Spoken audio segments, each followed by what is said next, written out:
You are now listening to the Legends Lingo podcast, presented by CouchGuysSports.com. Here are your hosts, Al. You didn't ask him about that long? I was getting there, Beetle. What the fuck kind of host are you? I mean, you're Beetle, burying the holy lead. Shit, dude. Someone Chris be is- Bertrand, please. Powder, Yes, sir. and Matty D. And on top of that, now you have a triple effect. You have the Niners looking for a long-term answer with Jimmy G in-house. Maybe they don't want to spend the money on Jimmy G. Maybe he gets freed up because they go after a guy like Teddy Bridgewater, who now theoretically could be freed up. So there's a lot of dominoes to fall. Enjoy the show.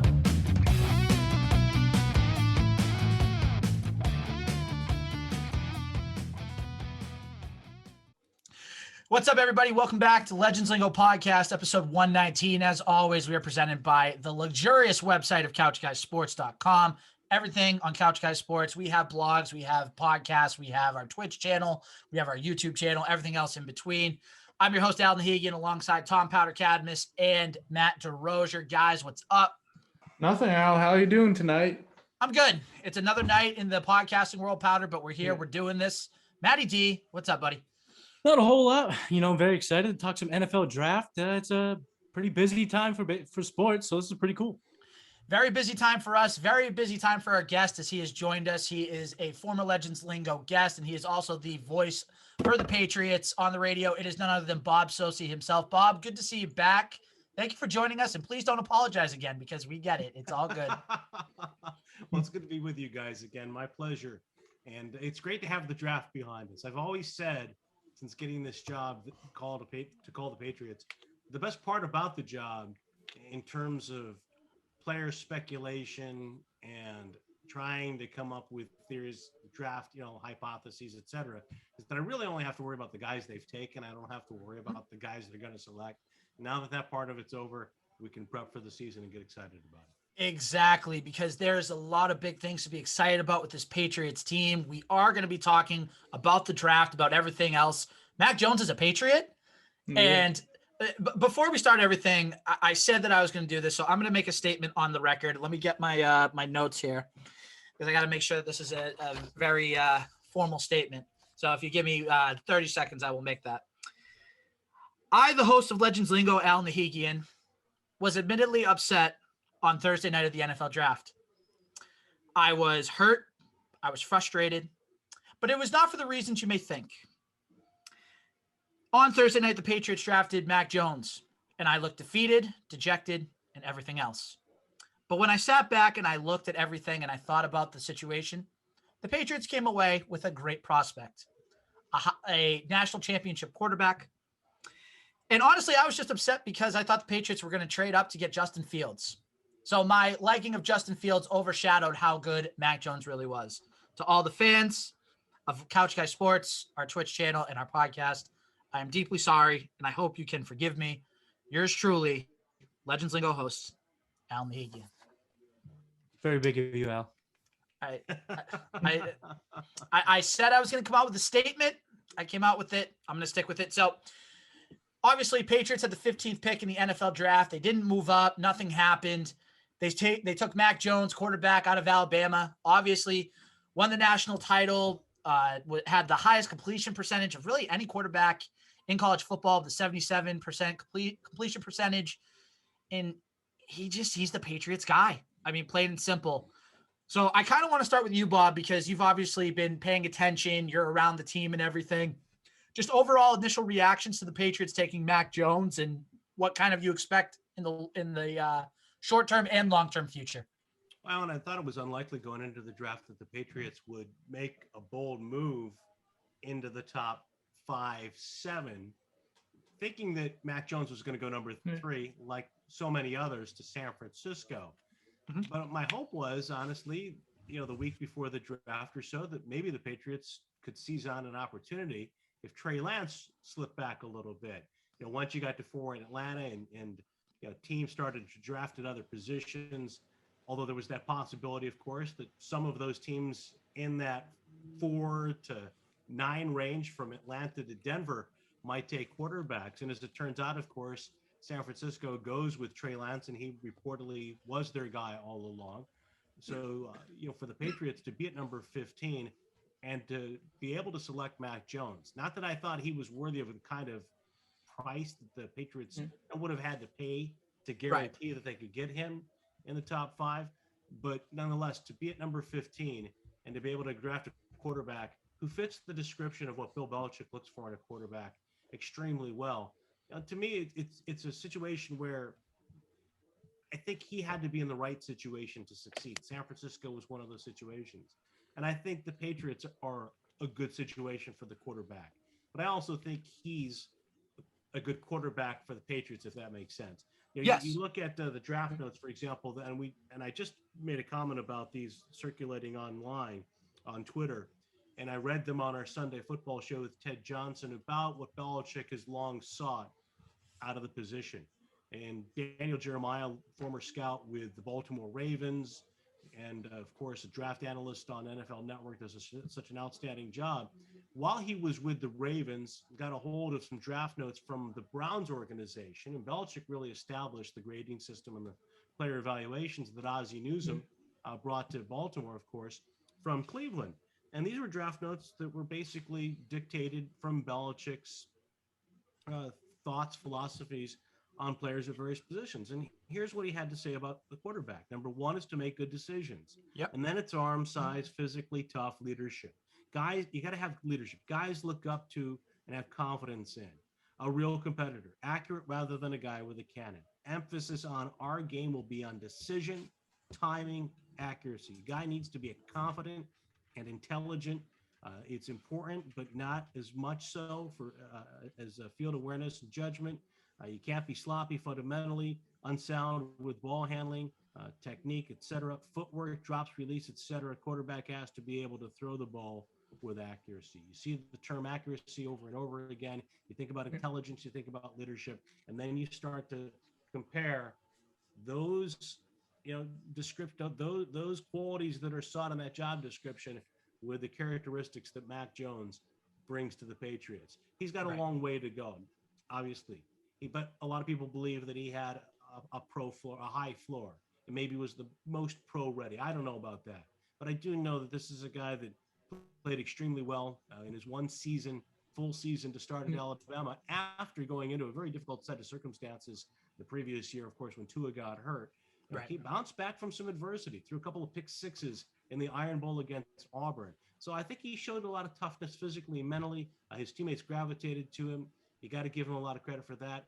A lot of the detractors, even though they could say, well, he doesn't have the mobility outside of the pocket, the athleticism of others, nonetheless, many of them generally said, if he's in the right situation, this is a guy who could do well, would do well in the NFL. And speaking of the athleticism, I think he's a lot better athletically than people give him credit for. Look at the measurables and the comparables when it comes to athletic measurements, and go back to when Jimmy Garoppolo came out of Eastern Illinois. For example, if you're comparing the two quarterbacks, and he's on par, if not favorable, in a lot of those categories. When you compare Jimmy's combine numbers to Jones's pro day numbers, and beyond that, he's an outstanding tennis player. This is a guy who's the son of a former pro tennis player. That means good footwork. Watch his footwork in the pocket, his maneuverability within the pocket. And I think that's what's very important, the way the Patriots expect the quarterback to play the position. Athleticism is nice when you can gallop and force defenses to respect the run all the time. But when you can maneuver in the pocket and make good decisions and get the ball out to the right people in the right spot, that's what this offense has long thrived on.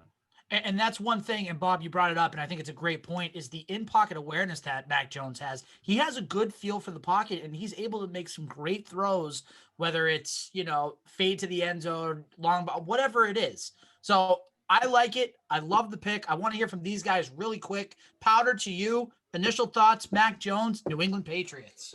Yeah, kind of going off what Bob just said, how the Patriots, obviously how everybody saw the last 20 years with Tom Brady, he never really moved out of the pocket. He was very good inside the pocket, finding those holes in the pocket to make the throw. And that's how the Patriots thrived over the last 20 years, how they won all the Super Bowls, was those short passes, those underneath passes that just maybe didn't get first downs, but got you closer, and you just kept going with those, and they're quick, accurate passes. Like Bob said, accuracy is key. And something like that with Mac Jones, he could just, like Bob said, thrive in this offense and really come to life with his offense, because he doesn't have to be like a Josh Allen with Buffalo, have a arm that can throw it out of the stadium. If he can make those short and intermediate passes that keep the offense rolling, keep the offense on the field, then I think he'll be awesome as a Patriot.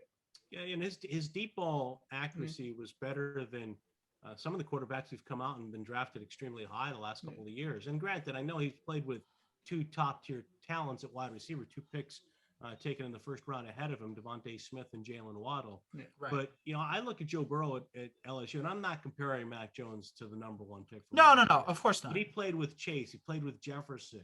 He had just as an impressive array of talent around him too. And I didn't really hear too many people knocking Joe Burrow coming out in 2020 in the draft for those kind of plays. I think Jones makes enough plays into tight windows to suggest this is a guy whose accuracy numbers are not overstated or inflated or misleading in any way. Because he made a lot of tight window throws. I think the second best tight window percentage according to Pro Football Focus among the quarterbacks in this draft. Excellent. Matty D? I was psyched because the Patriots got their guy. And this might be a total shock to you guys. I think the Patriots and Bill Belichick know a little bit more about football than I do. No, So the fact that, really? I know my stuff. I've won a fantasy championship now and again, but I think the greatest coach of all time knows a little bit a thing or two more than I do. And the fact that they got their guy, how can that not psych all the fans? And Bob, you brought this up, and I just want to, touch on this again. Mac Jones, he's labeled as this statue in the pocket, and that's just simply not the case. I think when you're getting compared to Trevor Lawrence, Zach Wilson, Trey Lance, and Justin Fields, most athletes are going to look slow compared to those quarterbacks. But he ran a 4.83 rather in his pro day.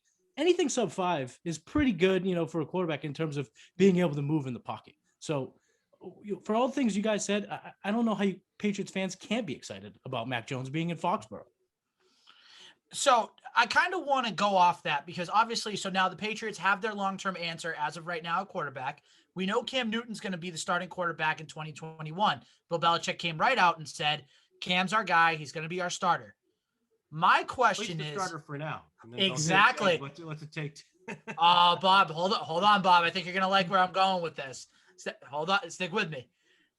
Do we see Mac Jones in 2021 starting any games for the New England Patriots? Because honestly, if Cam hasn't completely gotten over having COVID last year and he goes back to kind of how we played in the second half of 2020, we could see Mac sooner rather than later. And I'm not afraid to say that. Now, do I want Cam Newton to fail? No.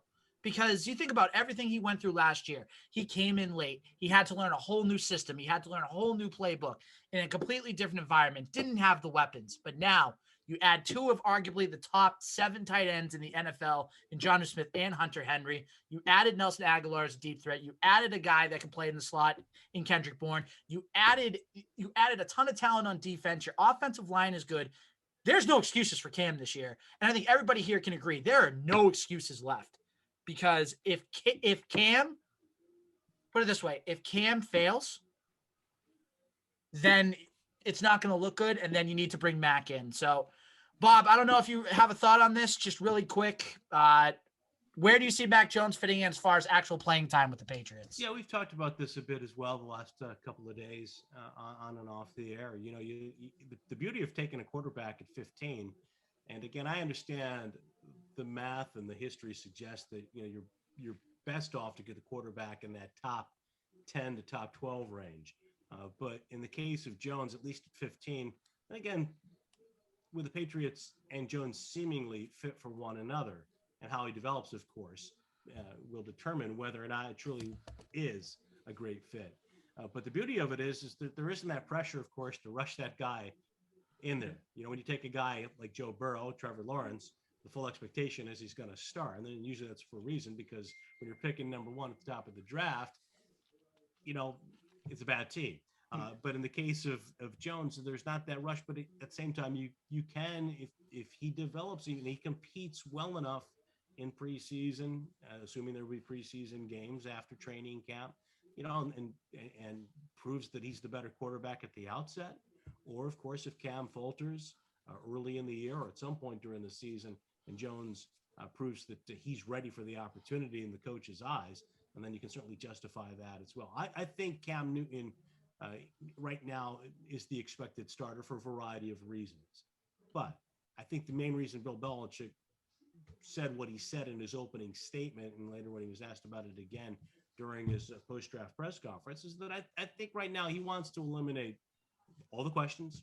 He wants to alleviate some of the pressure and the expectations that might be placed on Mac Jones. And to Jones' credit, he's coming in with at least what he's said publicly, a terrific attitude, the absolute right tone, humble, deferential to Cam and Jarrett Stidham, referring to both as role models, coming in and telling everybody, I got to learn the playbook. I want to help in any way I can. It's my job to support those guys, be a great teammate. Those are all the right things that he's saying. And I think that, in the case of Mac Jones, he's experienced enough at the SEC level at Alabama and has come from the Saban program. The adjustment for him, because of the similarities in terms of the culture that's established in Alabama under Saban, the culture that's with the Patriots in Foxborough, some of the adjustments that other guys would have to make, it's not going to really be, for lack of a better term, a culture shock for Mac Jones. So I think then it comes down to football, learning the playbook and, performance.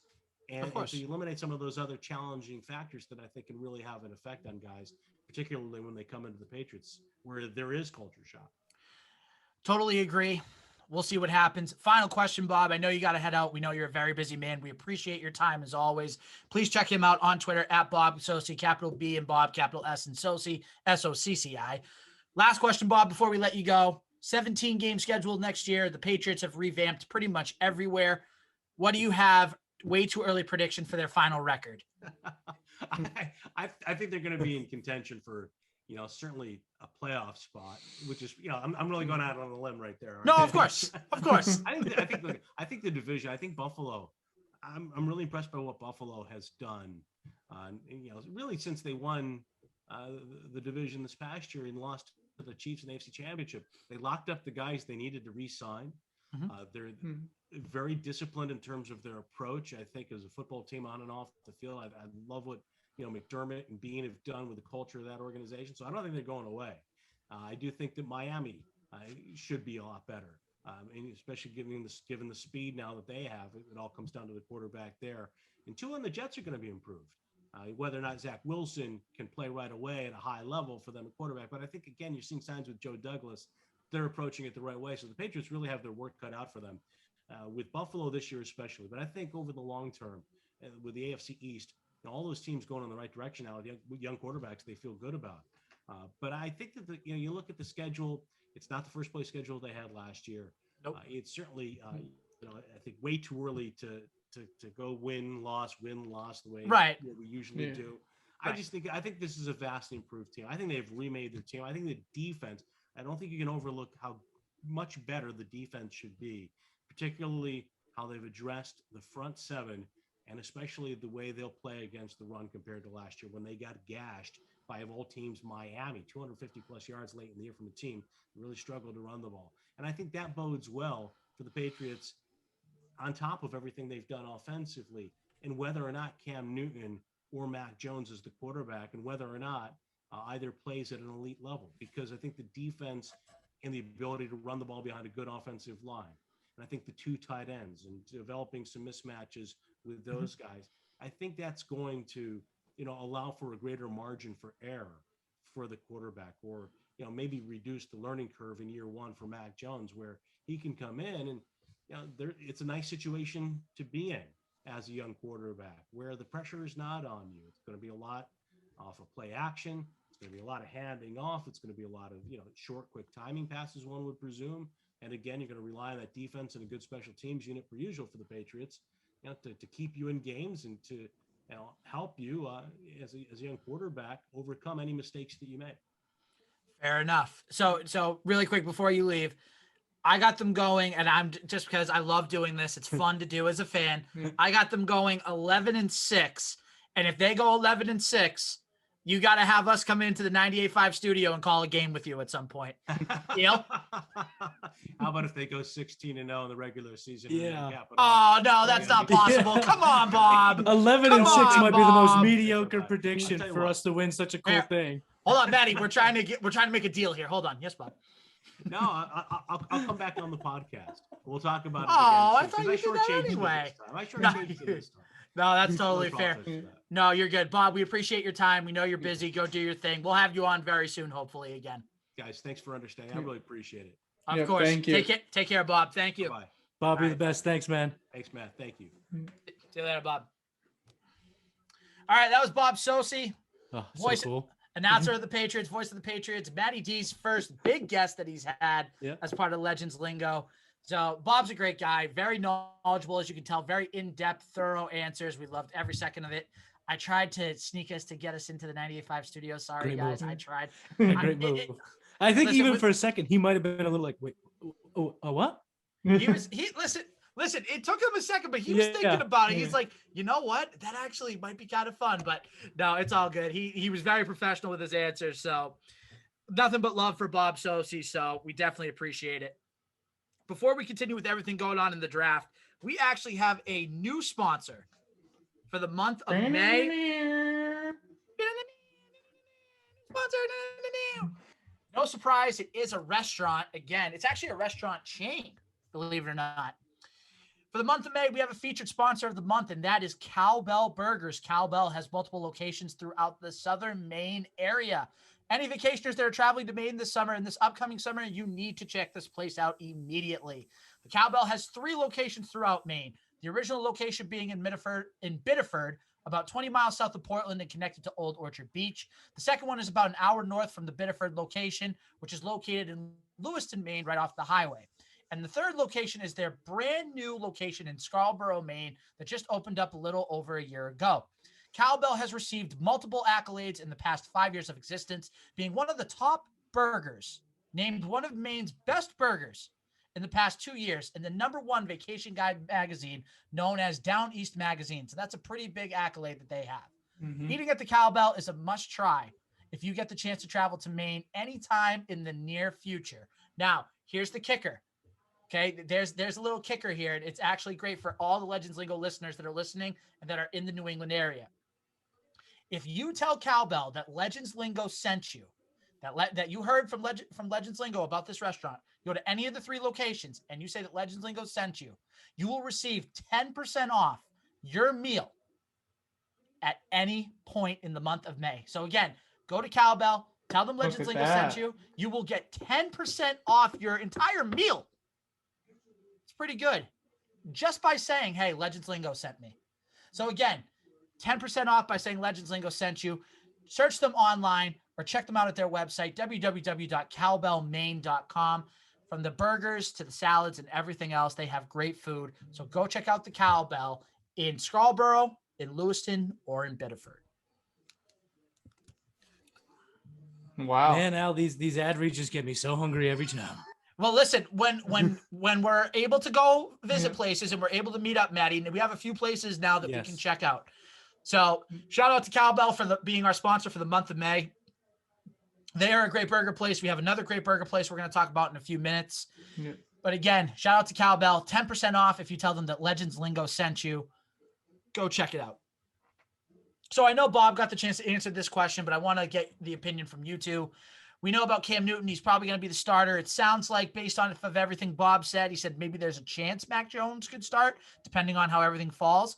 We'll see what happens. But I want to start with Matty, and then I want to go to Powder. Just overall thoughts of Mac Jones now being in the system and what that means for Cam Newton. So I think, in years past, I would have assumed that this was going to be a redshirt year for him. Just based on the writing on the wall, they have a guy that they like in Cam Newton. They even have a backup that they at least feel comfortable with in, an emergency situation in Jared Stidham. But after last year and watching the Miami Dolphins of all teams turn to their rookie quarterback while they were winning, shows that maybe the tide is turning in the NFL and the philosophy of getting your young quarterback in the game. So the Patriots don't have to be, 2-6 to get Mac Jones, and they could be 6-2. And if they feel Mac Jones has a good understanding of the playbook and he's making the plays in practice, I think we see him this year. I would love to see Mac Jones this year, especially if they're 6-2 and they think that they can be better with Cam Newton. Mm-hmm. Amazing. I would love every second of that. Powder? I think this puts a little more pressure on Cam Newton to be a better quarterback, and hopefully, like you both just said, that makes the Patriots a winning team. And then we see maybe halfway through the season, he just is excelling in practice, like you both said, and they just feel more comfortable giving it to Mac Jones because they know Mac Jones is the answer to the future.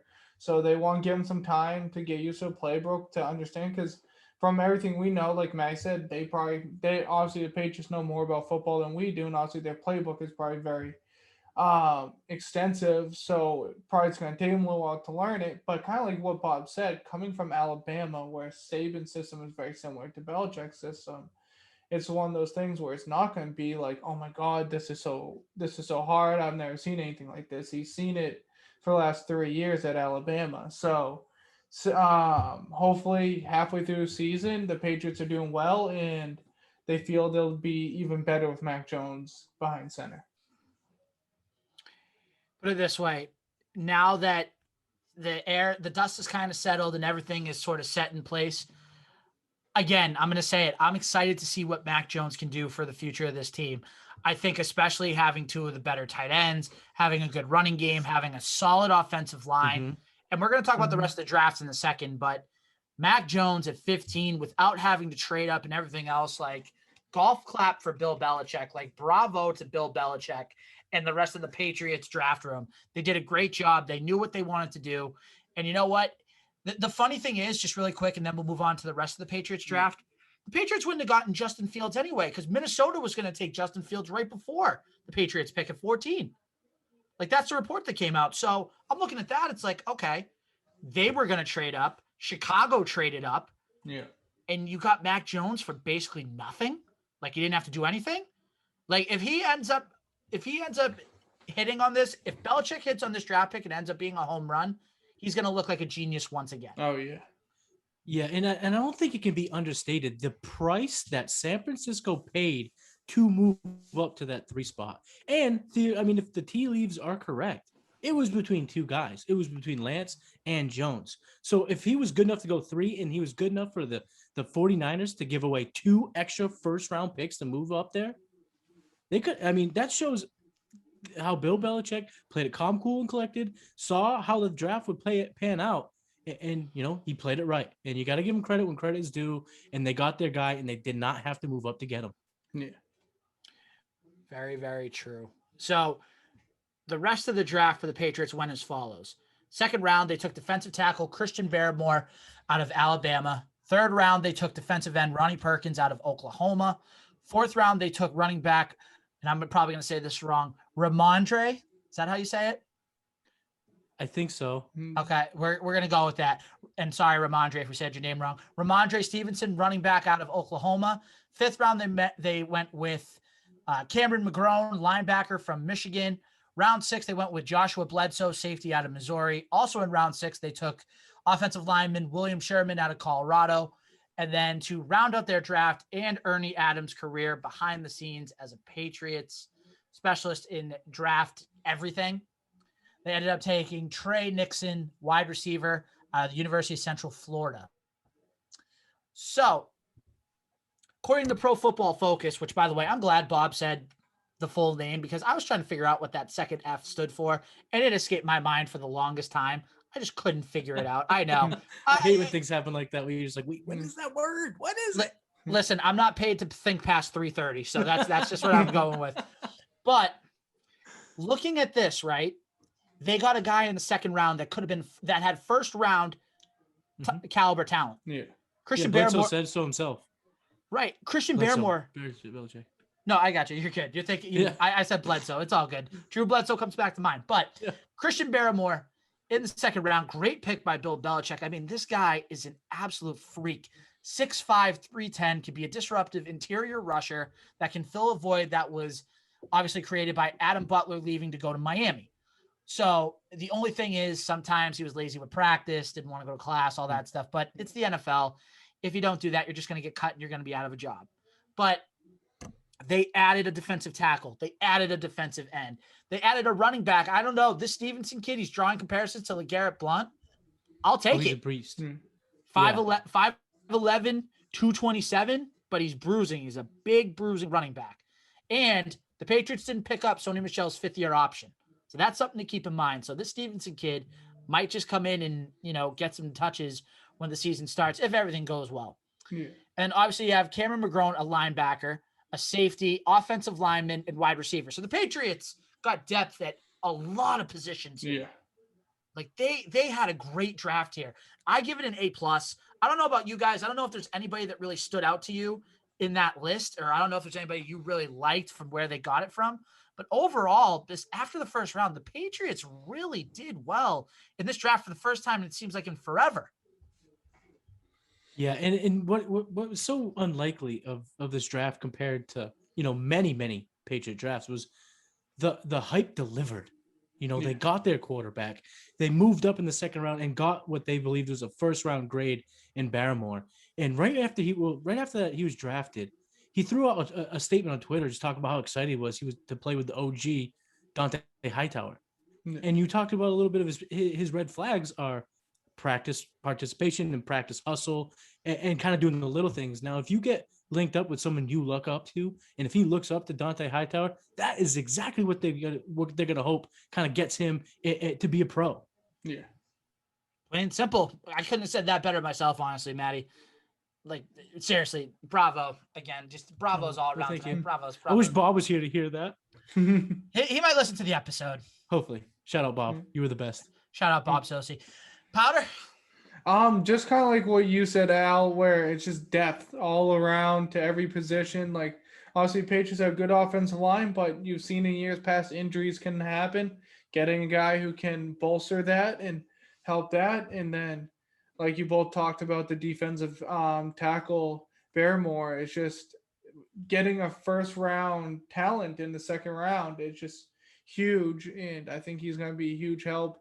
And even the Perkins, that was one thing the Patriots struggled with last year, was rushing the quarterback and getting a lot of sacks. Mm-hmm. So getting someone who can get after the quarterback and help the Patriots get after the quarterback is huge, because that's one thing that in the past couple Super Bowls that they won, that's something that has won them the Super Bowls, is their defense and putting pressure on quarterbacks and make them rush throws. And having that again will definitely help the Patriots win again. 1,000%. Mm-hmm. And by the way, just to make it clear, if you can't go to Maine to get good food, we have good food in Massachusetts. The Patriots just so happen to play in Massachusetts. You know what else is in Massachusetts, Powder? A&B Burgers. All right, A&B Burgers. Powder's got you covered with the ad read if you're a Mass resident or you're traveling to Mass. Take it away, Powder. So Legends Lingo is very gratefully sponsored by A&B Kitchen and Bar located in Boston. It is right across the street from the TD Garden. So if you're going, obviously maybe not to Patriots, but if you're going Bruins or Celtics game, or even concert at the TD Garden once concerts start back up and we start enjoying those again, A&B Kitchen and Bar is just reopened a month ago, and it's located on Causeway Street. It is the newest spot to meet up before and after games, or like I said, concerts once they happen again, to have dinner and drinks. Whether you're looking for freshly made in-house dishes like chicken pot pie, meatloaf, made with organically raised beef, or locally caught clams and sausage, or local beers from local breweries such as Notch or Gentle Brewery in Beverly, Lord Hobo. And if you're looking for a patio dining experience, A&B Kitchen has a raised patio with a spectacular view of either the garden or the Zakim Bridge. And I can tell you from experience, at night when the sun's going down, the Zakim Bridge from that view is absolutely amazing. And if you want to sit inside but have the outside feel, they have 32 feet of open garage doors along Causeway Street and 16 feet along Beverly Street. And if you sit inside and you want to catch a game because you didn't get tickets, they have 9 newly installed 70-inch televisions, so there's no bad seat in the whole restaurant for you to catch that game. So if you want to go there, they're open Monday through Sunday at 3 p.m. And if there's a day game, they open at 11 a.m. Again, that's A&B Kitchen and Bar. Shout out to them for being a great sponsor of ours. And I will get a promo code for us real soon. Mm-hmm. Shout out to A&B Burgers. Shout out to Cowbell. Shout out to both restaurants, both great establishments, great food. And they're in 2 different states. So if you're in Maine, you're covered. If you're in Massachusetts, you're covered. If you're traveling to one of the 2 states, you're covered for lunch one day. And tell them that Legends Lingo sent you to both places. But kind of to tie up everything and to sort of put a bow on this NFL after draft coverage and everything else, the Patriots did well in their draft. And I know Bob didn't want to answer this just because, it's too early to tell, which I agree it is. But I took a look and there was somebody on, I think it was Pro Football Focus actually, that had the Patriots schedule. And they had it ranked the 6th easiest schedule in the entire NFL. I don't know if either of you saw that, but it was very, very interesting to say the least. Now, going through the schedule, okay? They obviously play 6 times in the division. Jets twice, Bills twice, Dolphins twice. And I agree with Bob. The AFC East is going to be much more competitive in the coming years with all these young quarterbacks in the division. Certainly. You're playing the AFC South and the NFC South this year. So that's Tennessee, Indy, Jacksonville, and Houston. And then Tampa Bay, Carolina, Atlanta. Tampa Bay, Carolina, Saints. Atlanta. Thank you. And then the Saints with Jameis Winston. And then your 3 other games are the Chargers, the Browns, and the Cowboys. That's your schedule right there. 17 games. What do you realistically have as their record right now on May 4th, 2021? Ooh. And this is obviously subject to change. I'm going to stick with my 11-6 pick. See, I think 11-6 is it's a very good pick. It's nothing too crazy. But I think they can actually squeak out that 12th, maybe even the 13th win. Because even some of the more difficult games, the Patriots can still win if they're playing elite Patriot football. Bill Belichick, as your head coach, he can steal a win or 2. So if you put him in that 11-6 range, I think they can scrape across a couple more. So I'm going to go with one more. So I'm going to go 12-5. You just had to one-up me, didn't you? I gotta do something here. What am I gonna go down? Am I gonna say 10 wins? I can't do that. If you said 10-7, I would have said it was a good pick. Well, 11-5. I'll be 12-5. All right, fair enough. You're optimistic. I love it. That's good, Matty. Powder, what about you? I'm just looking at the schedule right now at the teams they're playing, and I look at it the Jets, obviously they're going to be better, but I still think that's 2 wins. Obviously the Dolphins and the Bills, like we kind of talked about with Bob, those are going to be tough games, but I think the Falcons are going to be a win. Panthers probably will be a win. Texans, depending on who the quarterback is. If Tyrod Taylor.